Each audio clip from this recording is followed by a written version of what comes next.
Good afternoon, everyone. Thank you so much for this opportunity. I am very honored to be able to share my story here today. So today I will talk about some different aspects of the persecution that I have been facing through the China's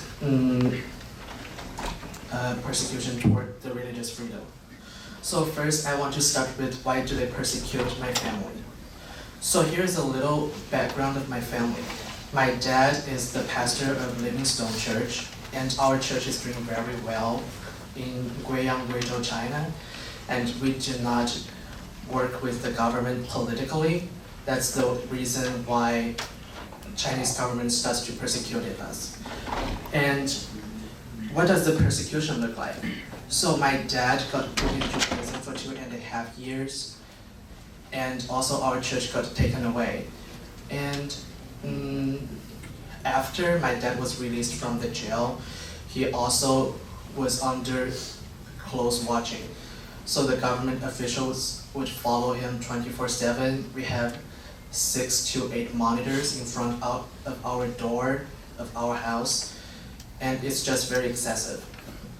And also they threatened my dad that if he does not work with the government, then they would hire people to go to my school to beat me up, or they would not let me to go to college because I didn't pass the political screening. So my parents thought this would not be great, it's not ideal, so we needed to find a way out. So this comes to how we deal with the persecution. My family, my dad contacts Bob Fu and China Aid, and through many connections, I went through the visa interview twice, got the student visa I-20 3 times, and eventually I escaped to Hong Kong, stayed there for 1 week, and then I landed in Chicago.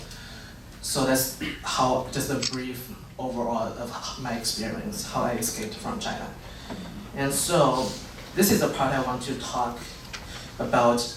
I want to give more details. So how does this impact me as a child of a Christian family? So apparently it resulted in the separation between me and my family. I went through a terrible time during my childhood due to the persecution. So here I want to talk a little bit of the story of one of my birthdays when my dad was taken away. So because my dad is not like a regular person who just got put into jail, he was under like some special treatments, something like that. So for the jail, how it works is he can call the house, he can call our family once a month, but the time is not regular. So he can make a request to call the family, but it's up to the government to decide when to call. So like we don't have any clue that when my dad would call my family. So on November 17th, it was my birthday, and my mom has like letters back and forth with my dad. So my dad told my mom, oh, it's Enoch's birthday on November 17th. You need to like do something to celebrate. And my mom shared the letters with the church friends too. So like basically everybody knew, oh, today is Enoch's birthday, let's do something. But I was not a big party guy, so I was like, oh, why did this happen so long? But the thing was like, so at around 6 o'clock, many church friends were at our house, and we were just worshiping, and we had a fun time. And all of a sudden, my mom got a phone call from the government. And then we figured it was my dad calling. So my dad made a request earlier that month, but they were not sure whether he would be able to call me on like the exact day.